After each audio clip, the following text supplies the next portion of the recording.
Subscribe Cheating Tales Lab for more original and exclusive stories. We hope you enjoy this one. Let's begin. The Detroit skyline loomed in the rearview mirror as Jake's battered pickup rumbled down the street. His calloused hands gripped the steering wheel, knuckles white from the strain of a 14-hour shift. At 35, Jake's body felt older than his years, worn down by the relentless grind of construction work. As he pulled into the driveway of his modest home, Jake's eyes flickered to the empty spot where Sarah's car should be. A familiar pang of unease twisted in his gut. Things hadn't been right between them for months now. The house was quiet as Jake trudged through the front door, his work boots leaving dusty imprints on the worn linoleum. He made his way to the kitchen, drawn by the siren call of a cold beer.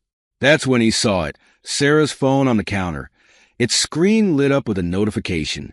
Jake froze, his hand halfway to the fridge handle. The notification was from a group chat labeled Girls Trip Group. His wife's recent emotional distance flashed through his mind, fueling a surge of suspicion. "This isn't right," Jake muttered, even as he reached for the phone. Guilt warred with a desperate need to know as he swiped open the message. His breath caught in his throat. There, illuminated by the harsh glow of the screen, was a photo that shattered his world. Sarah, her smile radiant, leaned into the frame, but it was a hand resting possessively on her lower back that sent ice through Jake's veins.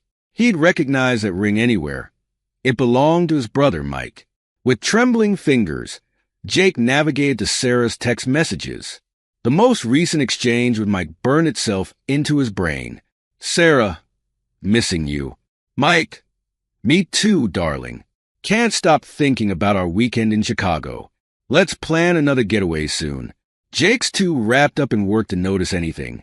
The crunch of tires on gravel jolted Jake back to reality. Sarah was home. He quickly replaced the phone and retreated to the garage, his mind reeling from the betrayal. Jake grabbed a wrench and bent over his motorcycle, feigning work as he heard Sarah's key in the lock. His heart hammered in his chest, a toxic mix of rage and heartbreak threatening to overflow. "Jake!" Sarah's voice called out. "You home?" "In here," he managed to grunt, not trusting himself to say more.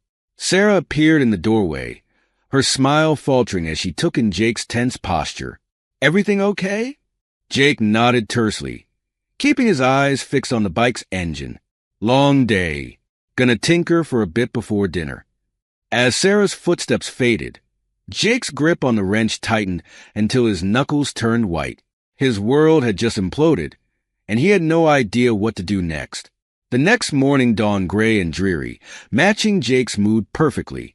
He arrived at the construction site early, desperate for the distraction of physical labor. But as he maneuvered the crane into position, his mind kept drifting to Sarah and Mike. The betrayal ate at him, making it hard to focus. "Jake, watch it!" Tom's shout snapped Jake back to reality, just as the crane's load swung dangerously close to a group of workers. Jake's heart raced as he quickly corrected course, narrowly avoiding disaster. Tom stormed over, his face thunderous. "My office! Now!" the foreman barked. Jake followed Tom to the cramped trailer that served as the site office, bracing himself for the inevitable ass-chewing. To his surprise, Tom's expression softened as he closed the door behind him. "What's going on with you, Jake?" Tom asked, concern evident in his voice. "You've been one of my best guys for years. I've never seen you this distracted." Jake debating how much to reveal. "Just personal stuff. Won't happen again." Tom studied him for a moment. "Look, I don't need details, but if you need to take a day or two to sort things out, do it. Can't have you endangering yourself or the crew." Jake nodded, grateful for the unexpected understanding. "Thanks, Tom. I appreciate it, but I'd rather keep working, keep my mind off things." "All right." Tom relented. "But one more close call, and you're on mandatory leave." Got it. Jake agreed. As he left the trailer, Jake overheard a group of his co-workers huddled together, their voices low and concerned. "Third site hit this month." One of them was saying, "Whoever's behind these break-ins knows their stuff." Jake slowed his pace, listening intently. Gotta be an inside job. Vince, the site's elderly security guard, chimed in. They're bypassing security systems like they built M themselves. The conversation shifted as Jake approached, but the seed of an idea had already taken root in his mind. If there was a way to get involved in these thefts, it could be his ticket out, a chance at revenge and financial security all in one. After his shift ended, Jake found himself in front of the Rusty Nail, a dive bar he hadn't visited in years. The neon sign flickered weakly in the twilight as Jake pushed open the grimy door. The smell of stale beer and cigarettes hit him like a wall. Jake scanned the dim interior until he spotted a familiar face hunched over the bar. Daryl, Jake called out as he approached. The man's head snapped up, bloodshot eyes widening in recognition. Well, I'll be damned. Jake Buford, as I live and breathe. What brings you to this fine establishment? Jake settled onto the cracked vinyl bar stool next to Daryl. Just felt like a change of scenery, he said casually. How have you been? Daryl snorted. Oh, staying busy. His eyes darted around the bar before he leaned in closer. Word is you're still in construction. Bet you hear all sorts of interesting things. Jake's pulse quickened. This was the opening he'd been hoping for. He signaled the bartender for a beer before responding. Funny you should mention that, Jake said, keeping his voice low. There's been some talk about break-ins at job sites. High-end equipment getting lifted. Sounds like a pretty sophisticated operation. Daryl's eyebrows shot up. That's so? Hypothetically speaking, of course. But a guy might be interested in more details about something like that, if he knew the right people to talk to. Jake took a long pull from his beer, weighing his next words carefully. Hypothetically, a guy might be looking to get involved in something like that, if the price was right. A slow grin spread across Daryl's face. Well now, that's mighty interesting. Hypothetically speaking, of course. Why don't we step outside for a smoke and continue this fascinating hypothetical conversation? As they exited into the alley behind the bar, Jake felt a mix of excitement and trepidation. He was stepping into dangerous territory, but the thought of Sarah and Mike's betrayal steeled his resolve. This was his chance to take control, to hit back at a world that had sucker-punched him. Over the next 2 weeks, Jake threw himself into gathering intelligence. Every spare moment was devoted to uncovering the depths of Sarah and Mike's betrayal, while simultaneously laying the groundwork for his own illicit activities. Jake volunteered for night shifts at various construction sites, using the time to study security systems and identify valuable equipment. His co-workers chalked up his sudden enthusiasm to trying to escape whatever was troubling him at home. They had no idea how right they were. On Tuesdays and Thursdays, Jake found himself parked across the street from the Moonlight Motel, a seedy establishment on the outskirts of town. Like clockwork, Sarah's car would pull in at 7 p.m., followed shortly by Mike's flashy sports car. They always took room 212.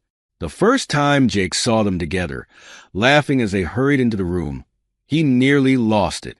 His hands gripped the steering wheel so tightly he thought it might snap. But as the rage subsided, a cold determination took its place. He would make them pay, but on his terms. One Tuesday afternoon, Jake found himself standing outside Mike's apartment, a set of lockpicks in his trembling hands. He'd learned the skill in his misspent youth, never imagining he'd need to use it against his own brother. The lock gave way with a soft click. Jake slipped inside, his heart pounding. He worked quickly, planting hidden cameras in strategic locations. As he searched for any additional evidence of Mike's betrayal, Jake stumbled upon a treasure trove of incriminating financial documents. Apparently, Mike's infidelity wasn't his only secret. Jake uncovered clear evidence of tax evasion and fraudulent business dealings. It was almost too perfect. Just as Jake finished photographing the damning paperwork, he heard voices in the hallway. Panic gripped him as he recognized Mike's laugh. Jake barely made it to the stairwell before the apartment door opened. Pressed against the wall, Jake held his breath as Mike passed by, Sarah's favorite flowers clutched in his hand. The sight reignited Jake's fury, cementing his resolve. There would be no mercy. That night, as Sarah slept peacefully beside him, Jake hunched over his laptop in the dim light of the basement. His fingers flew across the keyboard as he researched wilderness survival techniques and remote cabin rentals. A plan was taking shape in his mind, a way to exact his revenge while securing his own future. It was risky, potentially devastating if it went wrong. But as Jake glanced at the wedding photo on his desk, Sarah's smiling face now a mockery of their vows, he knew he had nothing left to lose. The pieces were falling into place. Soon, very soon, he would spring the trap. And when the dust settled, Jake would emerge victorious or go down in flames trying. Jake sat in the darkness of his basement, the glow of his laptop screen casting eerie shadows across his face. His fingers hovered over the keyboard, trembling slightly as he prepared to set his plan in motion. With a deep breath, he clicked send on an anonymous tip to the IRS, detailing Mike's financial irregularities. "Let's see how you like being stabbed in the back, brother," Jake muttered, a smile twisting his features. Over the next few weeks, Jake's life became a carefully choreographed dance of deception. By day, he was the model employee, throwing himself into his work with renewed vigor. But as soon as darkness fell, he transformed into something else entirely. Using the knowledge gleaned from his night shifts, Jake orchestrated a series of small-scale thefts at various construction sites across Detroit. He moved like a ghost, bypassing security systems with ease and selecting only the most valuable, portable equipment.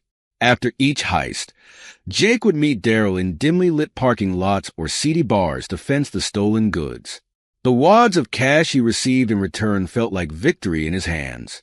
"You're a natural at this, Jake," Daryl remarked one night, eyes glinting with admiration and a hint of wariness. "Just don't get too greedy, yeah?" Jake nodded, pocketing the money. "Don't worry. I know exactly what I'm doing." At home, Sarah's behavior shifted. She became increasingly distant, her eyes darting nervously whenever Jake entered the room. Her excuses to leave the house grew more frequent and paper-thin. "Book club again?" Jake asked one evening, his tone carefully neutral as Sarah grabbed her keys. "Yeah, we're discussing a really complex novel. Might run late," Sarah replied, unable to meet his gaze. As she hurried out the door, Jake allowed himself a small, bitter laugh. He played the role of the unsuspecting husband to perfection, all the while feeling the weight of his growing emergency fund hidden in the basement. Mike paced his office, phone pressed to his ear. "What do you mean an audit? There must be some mistake." The IRS agent on the other end remained unmoved. "I'm sorry, Mr. Buford, but we received information that requires a thorough investigation of your finances. All your accounts will be frozen until we complete our review." As Mike's world began to crumble around him, Sarah found herself increasingly alone. Her calls and texts went unanswered, their clandestine meetings abruptly canceled. Guilt and fear gnawed at her, driving her to seek comfort in the last place she expected, Jake's arms. "I'm sorry I've been so distant lately," Sarah whispered one night, curling up next to Jake on the couch. "Work's been crazy and I feel like we've lost our connection." Jake's arm tightened around her, his face a mask of concern and understanding. Inside, his heart raced with a mixture of triumph and disgust. "I've been feeling it too," he murmured, stroking her hair. "Maybe we need to get away for a bit, just the two of us. Reconnect." Sarah's eyes lit up. "Really? That sounds wonderful. Where were you thinking?" Jake smiled, the trap snapping shut. "I found this great little cabin upstate. Totally secluded, beautiful scenery. Perfect for leaving all our problems behind for a weekend." As Sarah enthusiastically agreed, Jake felt a twinge of something: regret, sadness for what might have been. He pushed it aside, focusing on the next phase of his plan. At work, Jake's productivity soared. He channeled all his anger and pain into his job, impressing Tom and his fellow workers with his dedication. "I don't know what's got into you lately, Jake," Tom remarked one afternoon, clapping him on the shoulder. "But keep it up. I'm thinking you might be ready for more responsibility around here. Jake nodded, allowing himself a moment of genuine pride. Thanks, Tom. I appreciate the opportunity. As Jake left Tom's office, he noticed a new face on the site. A sharp-eyed woman in a crisp suit, talking intently with Vince, the security guard. That's Detective Carter. Vince informed him later, his voice low. She's investigating all these break-ins. Interviewed half the crew already. Jake's pulse quickened, but he kept his expression neutral. Yeah? What'd she think happened? Vince shrugged. Not sure, but she's thorough. Been asking a lot about security protocols, work schedules, that sort of thing. Jake nodded thoughtfully. Well, I hope they catch whoever's responsible. It's making everyone nervous. As he walked away, Jake's mind raced. He'd need to be extra careful now, with the police sniffing around. But he was too close to back out now. The cabin trip was only days away, and everything was falling into place. The night before the cabin trip, Jake's nerves were on edge. He had volunteered for the late shift, telling Sarah he wanted to tie up loose ends before their getaway. In reality, he had one last, crucial task to complete. Under the cover of darkness, Jake moved swiftly through the construction site. His intimate knowledge of the security systems allowed him to disable them with ease. He worked methodically, gathering a significant haul of expensive equipment. But this time, instead of fencing the goods, Jake carefully planted evidence. A cigarette but with Mike's preferred brand. A scrap of paper with numbers matching Mike's handwriting. A single strand of hair that could have come from either brother. As he finished, Jake took a moment to survey his handiwork.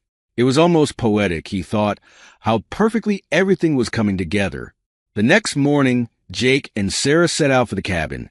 The car ride was tense, filled with awkward small talk and long silences. As they wound their way up into the mountains, Sarah's phone began to buzz incessantly. Everything okay? Jake asked, feigning concern as Sarah's face grew increasingly pale. It's Mike, Sarah stammered, her voice shaking.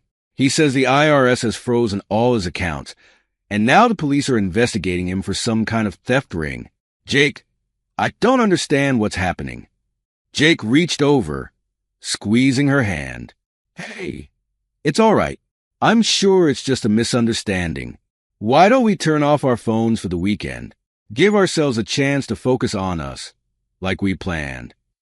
Sarah hesitated, then nodded, switching off her phone.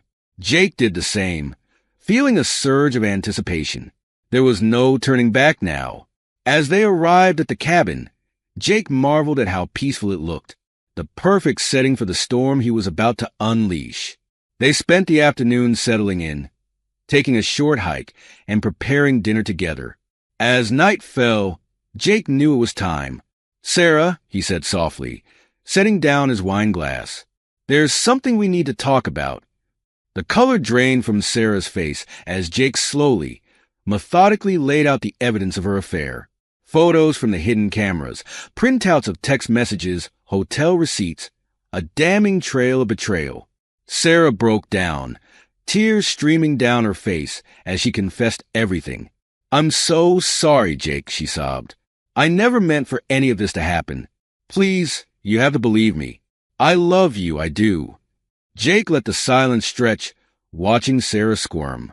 Finally, he spoke, his voice surprisingly gentle. I think maybe we can work through this. It won't be easy, but if we both want it. Sarah's eyes lit up with desperate hope. Really? Oh, Jake, I'll do anything. I'll go to counseling. I'll quit my job, whatever it takes. Jake nodded, standing up. Let's take some time to process. How about I make us both a drink? Something to calm our nerves. As he walked to the kitchen, Jake allowed himself a small, victorious smile. From his pocket, he withdrew a small vial, a powerful sedative courtesy of Daryl's connections. With steady hands, he prepared 2 glasses, adding the colorless, odorless liquid to Sarah's. Returning to the living room, Jake handed Sarah her drink. To new beginnings, he said, raising his glass. Sarah took a long sip, relief evident on her face. "To new beginnings," she echoed. As they talked, Jake watched Sarah's eyes grow heavy, her speech slurring slightly. Within minutes, she was unconscious on the couch. Jake stood over her, a complex mix of emotions swirling in his chest. Part of him wanted to shake her awake, to scream and rage at her for destroying their life together. But a colder, more calculating part knew that this was just a beginning. He checked Sarah's pulse, ensuring the sedative hadn't been too strong. Satisfied, he began to move quickly, setting the final stages of his plan into motion. The first rays of dawn crept through the cabin windows as Jake stirred. He blinked, momentarily disoriented, before the events of the previous night came rushing back. Sarah lay motionless on the couch, still under the influence of the powerful sedative. Jake moved quickly, gathering his things and erasing all traces of his presence. He paused at the door, looking back at Sarah's sleeping form. For a moment, he felt a flicker of doubt, but he squashed it ruthlessly. There was no going back now. The drive back to Detroit was a blur of adrenaline and anticipation. Jake's mind raced, going over every detail of his plan. He pulled into the construction site parking lot just as the early shift was arriving. "Jake, thought you were on vacation," Tom called out, surprise evident in his voice. Jake feigned embarrassment. "Yeah, about that. Sarah wasn't feeling well, so we came back early. Figured I might as well get some work done." Tom nodded sympathetically. "Sorry to hear that. Well, we can always use the extra hands." As Jake immersed himself in work, he couldn't help but wonder what was unfolding back at the cabin. He imagined Sarah waking up, confused and alone. The thought brought a satisfaction. Miles away, Mike Buford was a man on the edge. His carefully constructed life was crumbling around him. The IRS audit had frozen his accounts, and now the police were sniffing around, asking pointed questions about construction site thefts. In a moment of desperation, Mike remembered Sarah mentioning a cabin getaway. It was a long shot, but he was out of options. He needed help, and Sarah was the only person he could turn to now. With shaking hands, Mike threw some clothes into a duffel bag and headed for his car. He'd have to use cash, avoid main roads. As he pulled out of his driveway, Mike couldn't shake the feeling that he was driving straight into a trap. Back at the cabin, Sarah's eyes fluttered open, her head pounded, and her mouth felt like it was stuffed with cotton. She sat up slowly, trying to piece together what had happened. Where was Jake? A noise outside made her freeze. Footsteps on the porch, then a familiar voice calling her name. "Mike!" Sarah croaked, stumbling to the door. "What are you doing here? Where's Jake?" Mike burst in, his eyes wild with panic. "Sarah, thank God. We've got to get out of here. Something's gone terribly wrong." As Mike rambled about frozen accounts and police investigations, Sarah's fog began to clear. She remembered Jake confronting her about the affair, showing her evidence. But after that, nothing. "Mike, stop," Sarah interrupted. "Jake knows. About us. He had pictures, messages, everything." Mike's face drained of color. "What? How? Oh, God." "Sarah, I think we've been set up." As the reality of their situation sank in, Sarah and Mike looked at each other with growing horror. They'd walked right into an elaborate trap, and they had no idea how to escape it. Miles away, Jake slipped away from the job site, a burner phone clutched in his hand. With steady fingers, he dialed the police tip line. "I'd like to report a sighting of 2 fugitives," he said, disguising his voice. "At a cabin off Route 7. You'd better hurry. They looked ready to run." Sarah's hands shook as she tried to start her car. Nothing, not even a sputter. "It won't start," she called to Mike, panic rising in her voice. Mike slammed the hood of his own vehicle in frustration. "Mine's dead, too. He must have sabotaged them." The distant wail of police sirens sent a jolt of terror through them both. Without a word, they turned and ran for the dense forest surrounding the cabin. Branches whipped at their faces as they crashed through the underbrush. Sarah's fashionable boots, meant for city streets, not wilderness flight, threatened to betray her with every step. "We can't outrun them," Mike panted. "We need to find somewhere to hide." As the sounds of pursuit grew closer, Sarah and Mike pushed deeper into the unfamiliar terrain, desperation lending speed to their tired legs. Back in Detroit, Jake played his part to perfection. He paced the floor of the police station, the very picture of a concerned husband and brother. Detective Lynn Carter watched him with sharp eyes. "Mr. Buford, when was the last time you saw your wife?" "Yesterday morning. We were supposed to go to a cabin for the weekend, but I got called into work at the last minute. Sarah went ahead without me." He paused, letting his voice crack slightly. "I should have gone with her. If I had known." "And your brother?" Carter pressed. "When did you last have contact with him?" Jake's expression darkened convincingly. "Not for weeks. We had a falling out. I never imagined he'd be involved in something like this." As Jake spun his tale of betrayal and shock, he could see the sympathy in the eyes of the officers around him. Even the hard-nosed detective Carter seemed to be softening. "Mr. Buford," she said, her tone gentler now, "I know this is difficult, but we need to know about the cabin. Any information you can give us could be crucial." Jake hesitated, as if wrestling with his conscience. I don't want to believe Sarah's involved in Mike's crimes, but if there's any chance she's in danger or being held against her will." He took a deep breath. "I'll tell you everything I know." As Jake reluctantly provided details about the cabin's location, a flurry of activity erupted around him. Officers rushed to coordinate with state police, organizing a large-scale manhunt. Jake sank into a chair, accepting a sympathetic pat on the shoulder from a young officer. Inside, he felt a surge of triumph. Everything was going according to plan. In the forest, Sarah and Mike huddled beneath a rocky overhang, listening to the sounds of searchers in the distance. They were cold, hungry, and utterly lost. "How could we have been so stupid?" Sarah whispered, her voice bitter with self-recrimination. Mike said nothing, his eyes fixed on the tree-line. They both knew there was no good answer to that question. 3 days.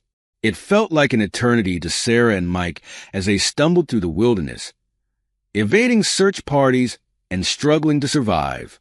The affair that had once seemed so exciting now lay in tatters, destroyed by the harsh reality of their situation. "This is all your fault," Sarah spat, her once perfect hair matted with leaves and dirt.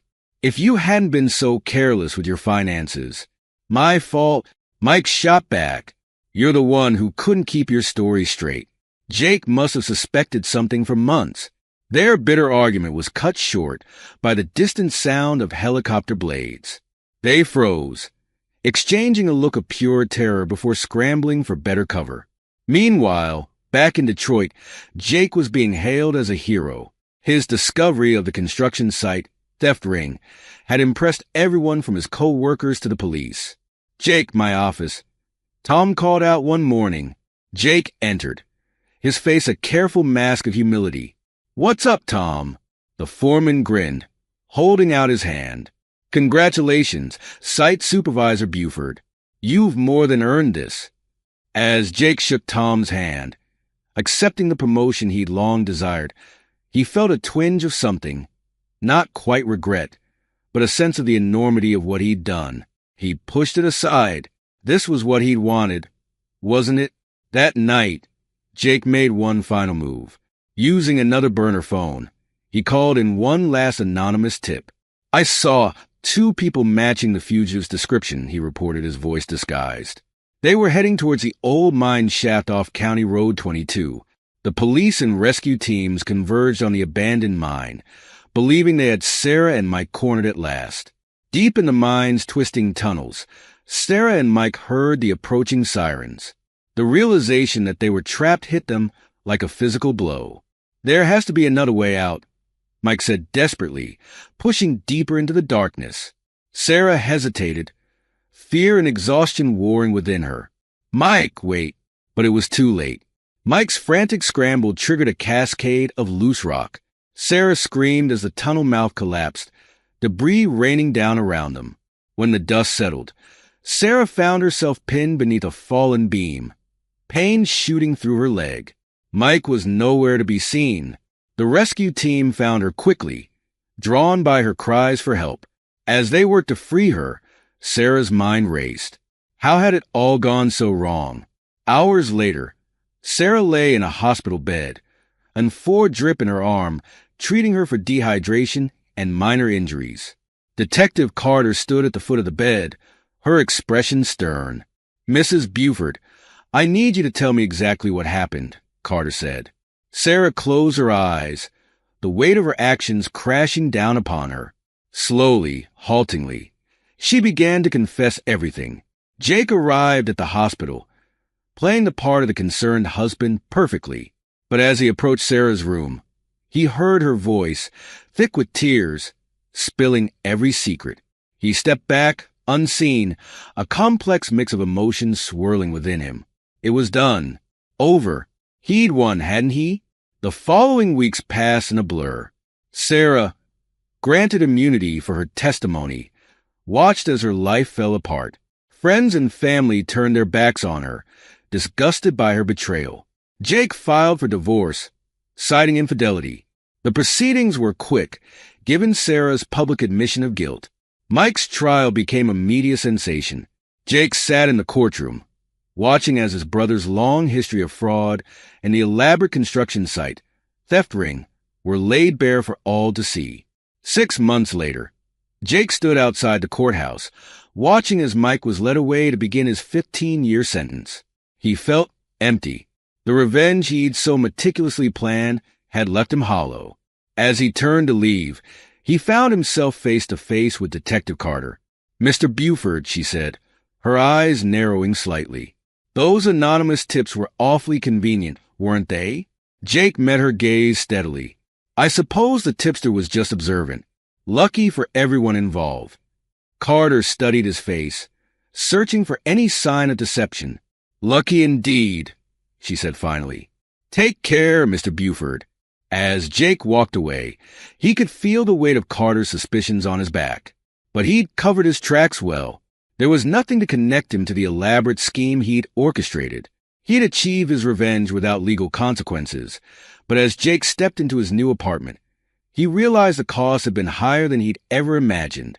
His marriage, his brother, and perhaps a part of himself, all sacrificed on the altar of vengeance. Jake looked at himself in the mirror, site supervisor badge glinting on his chest. He was determined to rebuild his life, to make something of this second chance. But as he stared at his reflection, he knew he'd been forever changed by the choices he'd made. The man who looked back at him was a stranger, harder, colder, and carrying the weight of secrets that would never see the light of day. This is where our story comes to an end. Share your thoughts in the comment section. Thanks for your time. If you enjoy this story, please subscribe to this channel. Click on the video you see on the screen, and I will see you there.